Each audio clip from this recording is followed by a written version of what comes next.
The question is intentionally rhetorical. Like, what the fuck happened in 1971?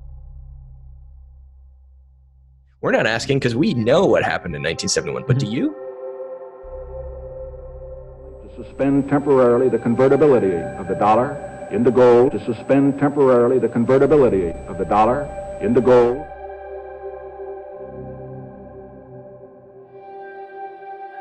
But the French led the way, and they said, we've had enough. We're getting your dollars, but we don't like them, and we want our gold. Des dollars, au même titre que de l'or, entraînent les Américains à s'endetter et à s'endetter gratuitement.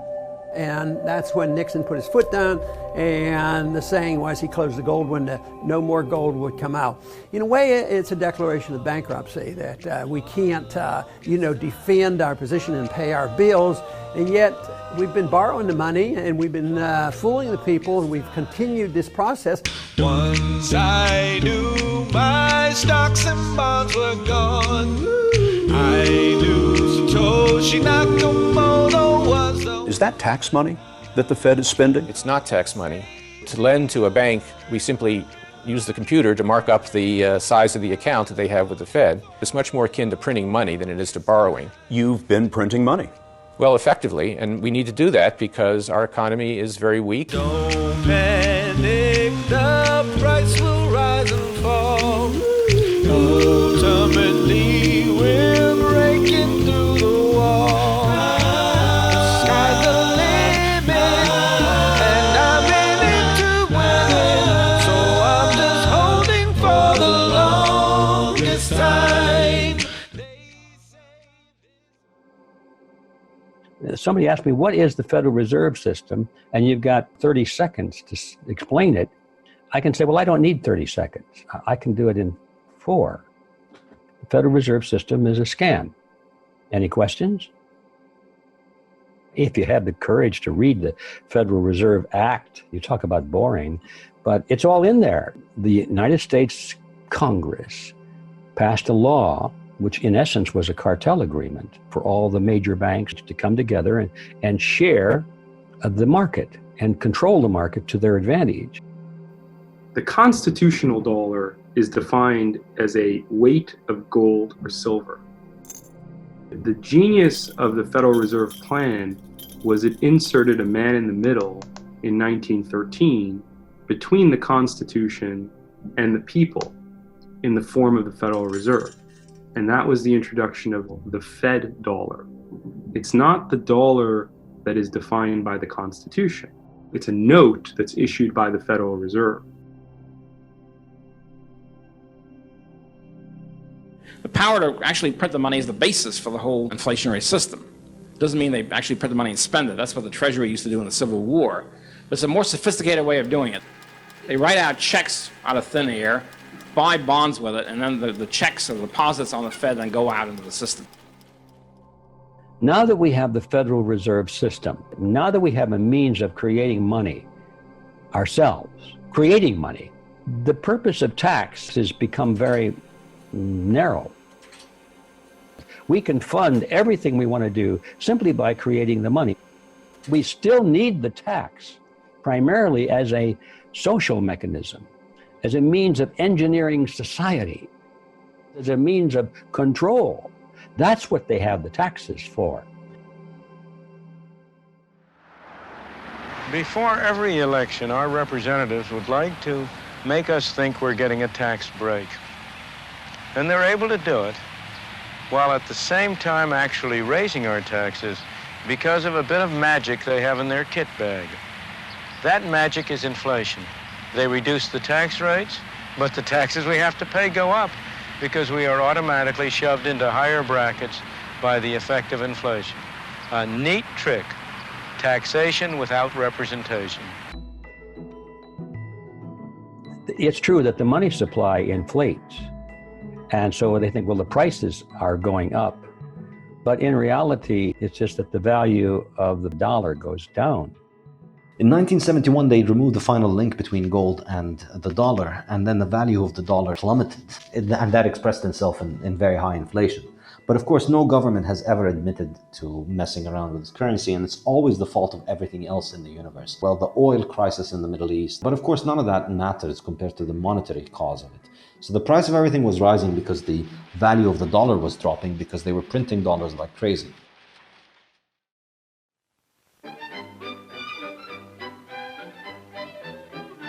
Throughout history, the only thing that has ever been discovered that stabilizes the purchasing power of money is a monetary system that's based on something that requires human effort to produce.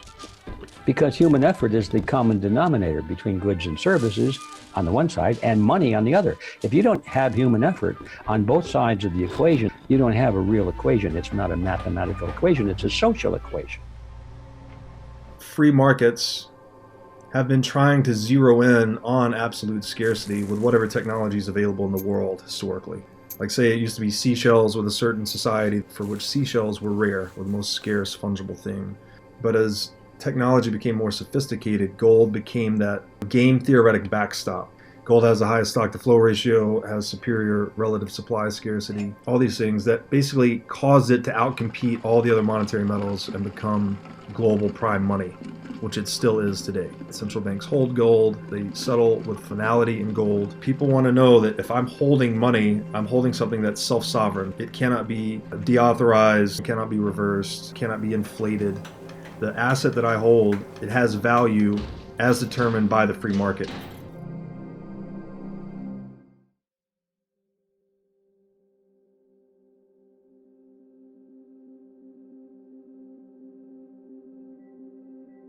The way that inflation was fought was not by reducing the printing of money, which is the root cause, but by providing massive subsidies to agriculture to mass produce food at a very low cost.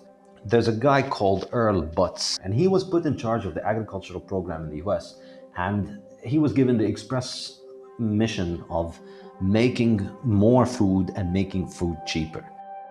Earl Butz responded by calling upon American farmers to plant fence row to fence row, and he told them to get big or get out. In order to make the food so cheap, it was very low on nutrients and very high on sugar and junk. People talk about, well, there's no inflation because look at the CPI, it's 2% or 3%, and that's just completely ridiculous. There was a time in the US where you could buy a ribeye steak for $1, and then you could buy a burger for $1, but now you can barely buy a soy burger patty for $1.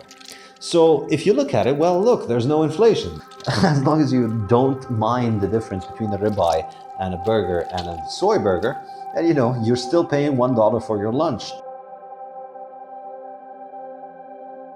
Mr. Bernanke, if you don't mind, would you tell me whether or not you do your own shopping at the grocery store? Yes, I do. Okay, so you're aware of the prices. But this argument that the prices are going up about 2%, nobody believes it. And the old CPI says prices are going up at 9%, so they believe this. And people on fixed incomes, they're really hurting. The middle class is really hurting because their inflation rate is very much higher than the government tries to tell them. If you loan me $100 and in 2 years from now I gave you 90 back, you'd be pretty upset. It's theft. If I don't give you your full $100 back, if you loan me $100, I'm stealing $10 from you. So somebody's stealing wealth, and this is very upsetting. The Fed's going to self-destruct eventually anyway.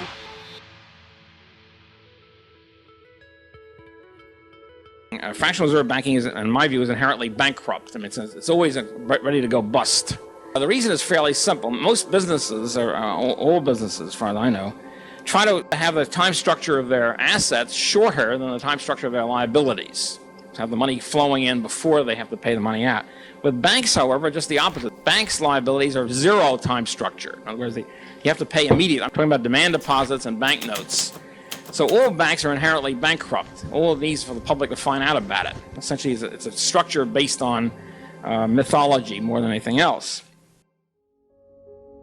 This is what I would like you to take away from this. Your money is safe at the banks. The last thing you should be doing is pulling your money out of the banks now, thinking that it's going to be safer someplace else. You don't want to be walking around with large wads of cash, and you certainly don't want to be hoarding cash in your mattress. It didn't pan out well for so many people. And I will tell you this, no depositor has lost a penny of their insured deposits since 1933, when the FDIC was created. So if you're talking about having your money in a safe place, please keep it in an FDIC-insured bank. Going off the gold standard, and with the FDIC, the use of insurance, of course, is a euphemism. It means the government prints money and bails out the banks.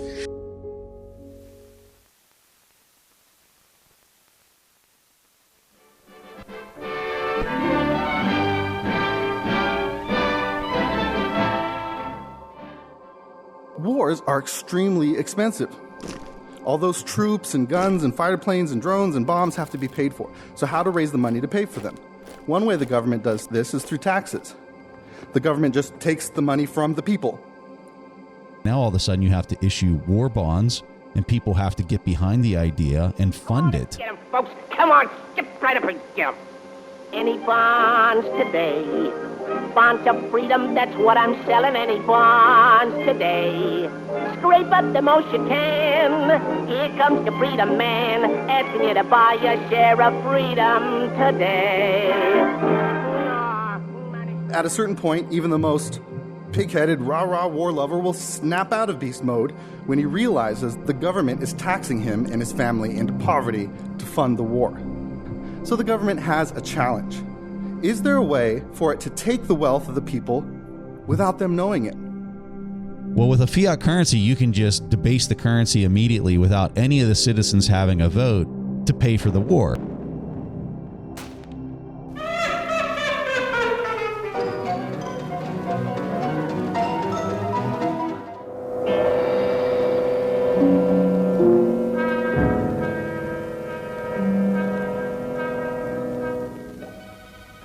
Он в клуб миллионеров записан как банкир. У них он научился рычать при слове «мир».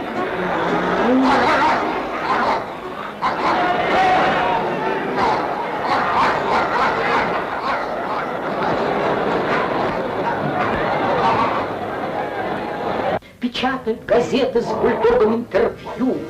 Бульдог в них излагает позицию свою. И вот уже он избран на выборах в Конгресс.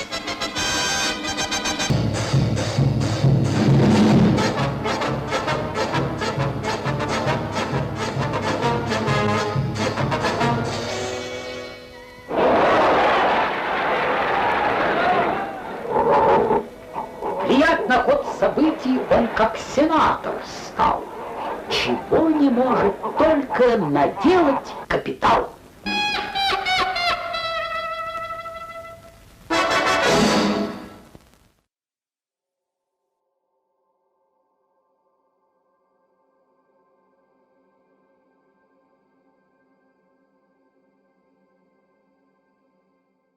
Throughout history, statism has been imposed by an alliance of two groups.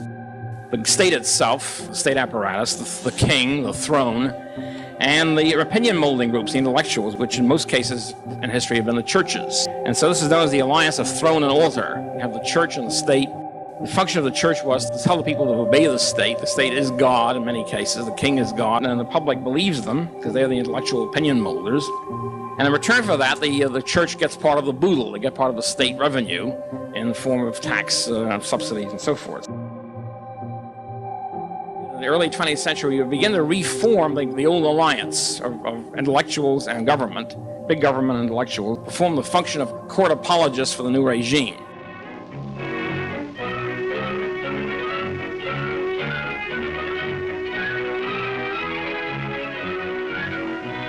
It is a wonderful thing for our businessmen and our manufacturers and our unemployed to taste hope again.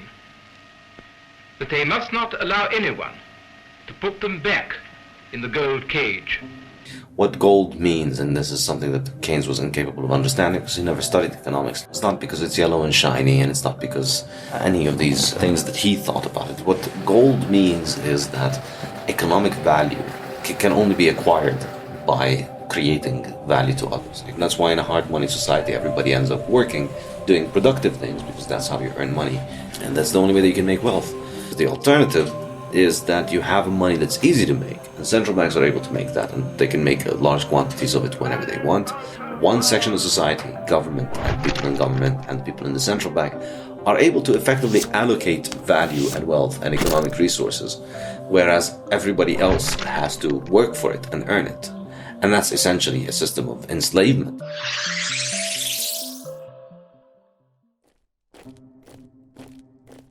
Breaking the dollar's peg to gold actually broke the intellectual character of our academic institutions. They're just no longer in reality. Keynesian economics reports that you can just print your way out of everything and government is omnipotent. Like in your textbooks, government is God. Just they don't suffer any opportunity costs, they can print money at will, they can change laws at will. It's a true delusion that we're living under. Keynesian theories have made the subject of money feel so arcane to people that they feel like they just can't understand and they don't even want to try. And these ideas are not new. It's just that before Keynesian ideology was at the forefront, they didn't call it inflation, they just called it coin clipping or theft.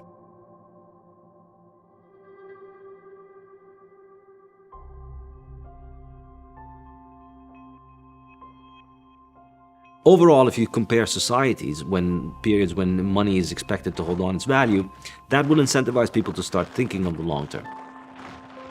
The reason to hold money is to provide for the future, and the better the money is at holding its value for the future, the less uncertainty you have about the future, the more likely you are to think of the future, to account for the future, to provide for the future. And this is an economic decision, but it also reflects on all kinds of personal decisions. You look at savings rates since 1970 in the West, they've collapsed down to zero roughly. People don't really save anymore. In the 20th century, the silly statistic that people have obsessed about is consumption. It's just we need to get people consuming more. If we consume more, then GDP is up and then numbers are up. And if numbers are up, then everybody's happy and people get reelected. And so we've had this fixation of getting people to spend more, thinking of the level of spending as being the level of health, and that's just insane. If you sell your house and sell all of your stuff, sell all of your capital, sell your business, you can get your consumption up this month higher than it has ever been and spend it all on a big massive party. Consumption numbers have gone up, you're rich. But, you know, what are you going to do next month? This is the incentive structure that fiat money and government supervision of the economy has incentivized.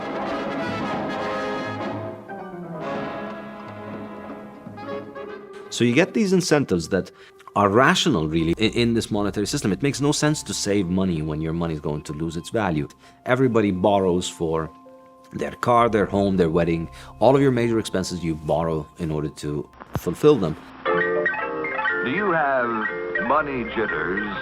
Ask the obliging Bank of America for a jar of soothing instant money, M-O-N-E-Y, in the form of a convenient personal loan.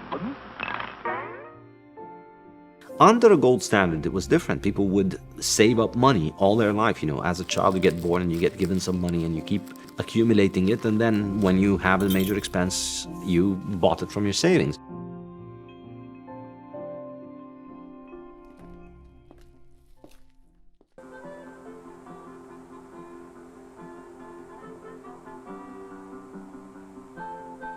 In the current economy, money is the monetization of debt. Every time a bank issues a new loan, new money is being created, and so the money supply is being increased. And that's why this economy is so addicted to debt, because the institutions that issue debt are effectively printing new money.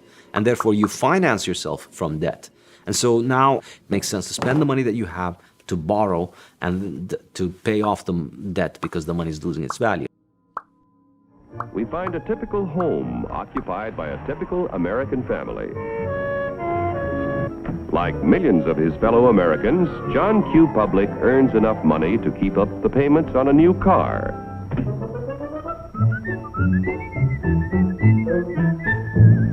He takes great pride in owning a fine, new, long-term mortgaged home that was built to last a lifetime.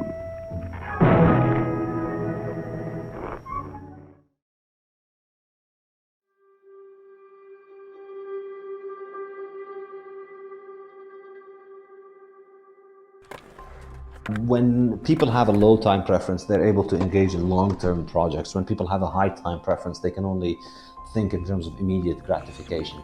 And I think if you look at culture and art over the different periods, I think it's really hard to dismiss this. People like Michelangelo and Leonardo da Vinci and the masterpieces that they used to create when gold was money, you don't see things like that today.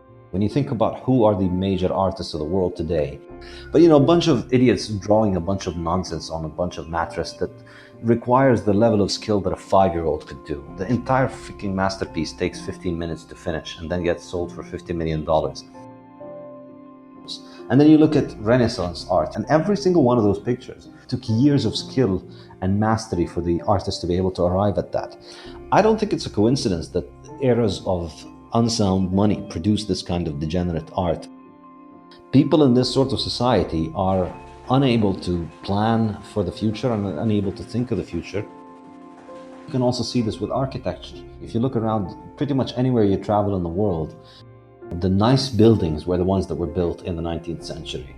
And then the 20th century was the century of ugly industrial cookie-cutter boxes that cram the cities and traffic jams and ugly highways. The city's been destroyed by central planning, by high time preference government policies, and people's inability to think about the long term.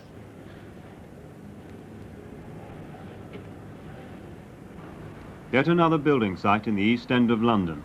An East End rebuilt almost out of recognition to those who knew it before the war. Its form will respond, we hope, to the way people want to live now with their equipment, their domestic appliances, and their cars.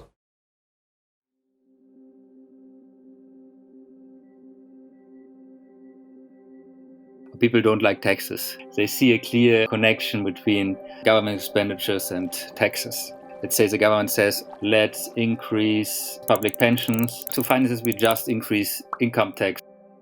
Many people that are wage earners will probably not like it very much, but if the government increases public pension and then finances this by issuing bonds, these bonds are then monetized. That is, the money supply is increased to buy these bonds, and then prices increase a little bit, then people will probably not make the connection.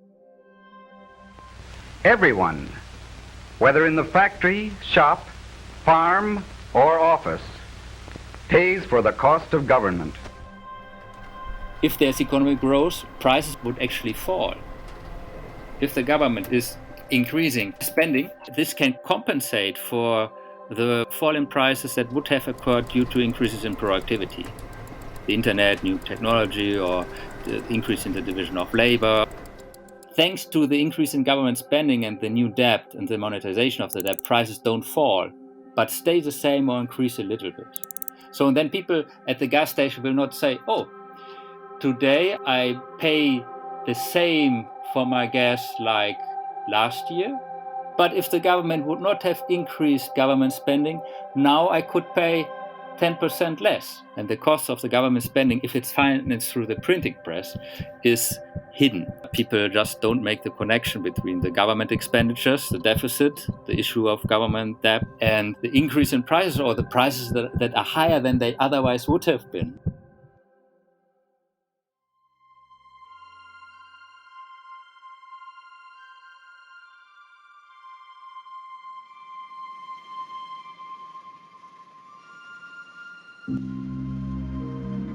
The Cantillon effect is when you print and central bankers are providing more fiat, more liquidity into the system. They're doing it via financial assets. The people who are benefited are indeed wealthy, but it's not specifically the wealthy people. It's more people who are friends with the money printers make money off the people who are not friends with the money printers. Because when you inflate the money supply, it's not Bernanke's helicopter where it just drops $100 bills on everyone. Money is printed and first handed to a specific industry or group of people that the government, Federal Reserve, and commercial bankers choose. Those people, because they now have more money, they get to benefit from the fact that the rest of the economy has not adjusted its prices to that new amount of money. And then by time that ripples all the way to people like you and I, we have to just bear the brunt of the higher prices. And this is the thing about inflation. It's a wealth redistribution scheme. And you're taking from everybody else and giving it to yourself. There's something really wrong about that, right? You know, who are the people that you see saying silly things like hyperinflation is good for economies because it stops the concentration of wealth? They're the closest ones to the money spigot. They're the politicians, they're the intellectuals, the socialized intellectuals. Of course they have reason to perpetuate this nonsense. I don't like to speak hyperbolically, but I find it hard not to call this the greatest con in human history. Right. I mean, they've been stealing vast swaths of our time, energy, effort, wealth, just by tweaking the money supply. And now then, because we are introducing this amazing item for the first time in this country, it isn't going to cost you 1 cent. All you have to do is sign this little scrap of paper, and you get your bottle absolutely free. I hereby turn over to ISM Incorporated everything I have, including my freedom and the freedom of my children and my children's children, in return for which said ISM promises to take care of me forever.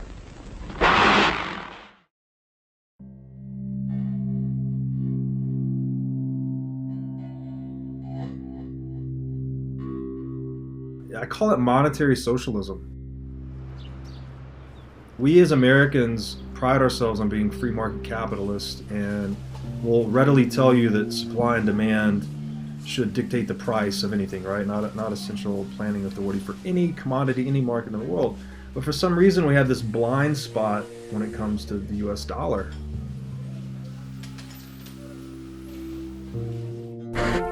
Stock prices jumped after the Federal Reserve dropped its discount rate. A slower rate of growth appears likely now that a tighter money policy has been confirmed by the Federal Reserve Chairman. The Federal Reserve approved the applications of 4 banks to offer some new financial services. All they're doing is suppressing free market dynamics. The price of money is the interest rate. They're not letting the interest rate be naturally determined. Because a free market, it promulgates truth, right? In terms of the price, which is what does supply and demand say something is worth, and then what is the best tech for the job. So not only do we not know the price of money, they're not letting innovation occur. When you are trying to play God and control the economy, the Fed is effectively like the wizard in the Wizard of Oz. Behind the curtain is just a person trying to pull all these levers because they believe that they know the economy and they can control the economy to their will. You ungrateful creatures! Oh, pay no attention to that man behind the curtain! Now, this is an affront to what we know about what the economy really is. It's a very organic process, and it's a very complex process. Monetary policy is actually the cause of these business cycles. So they don't understand that when you're back there pulling all those levers, you're actually setting the stage for these business cycles. You are creating a much more fragile system, and this is where black swans will kill you. They've been able to violently and coercively control this market, shut down any competing business, stifle innovation, put people in prison with legal tender laws. There's such high enforcement costs.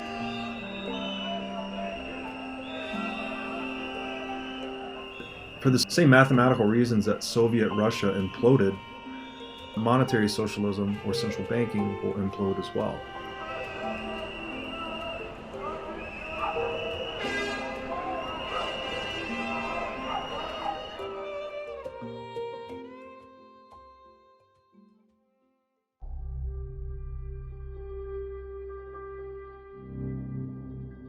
Gold was so interwoven into our society for such a good reason.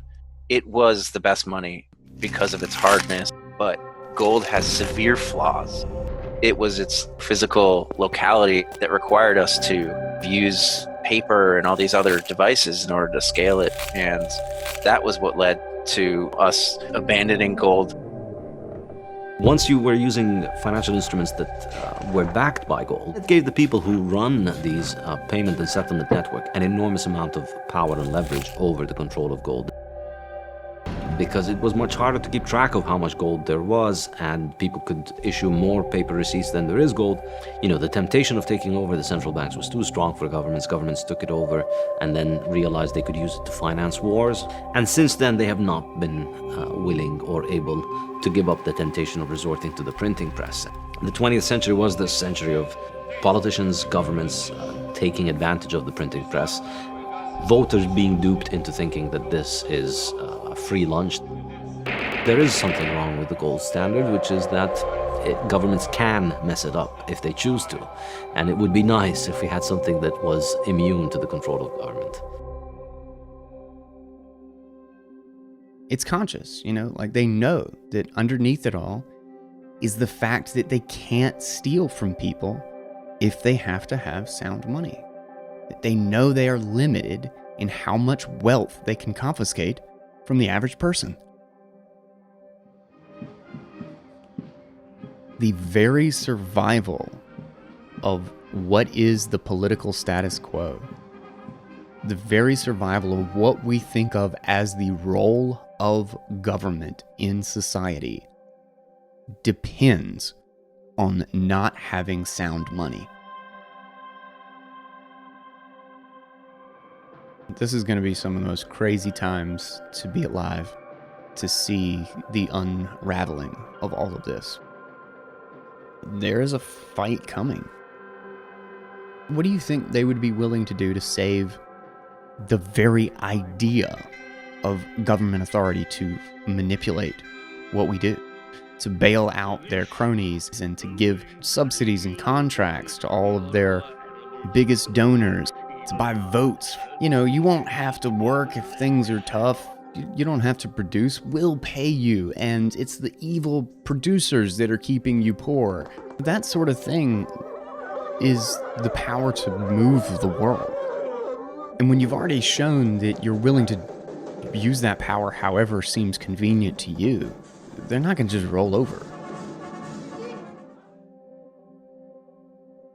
We're moving into the digital age. That means that we will either get back our privacy through cryptography and independent protocols and systems, or we will by default lose it. Those are the only two options. Even if we go down the bad path, do you want to be one of the ones that said, yeah, I invested in this, and even though there was an alternative, I never supported it. I never saw that it was valuable. I don't know. That's not something I want to have to say.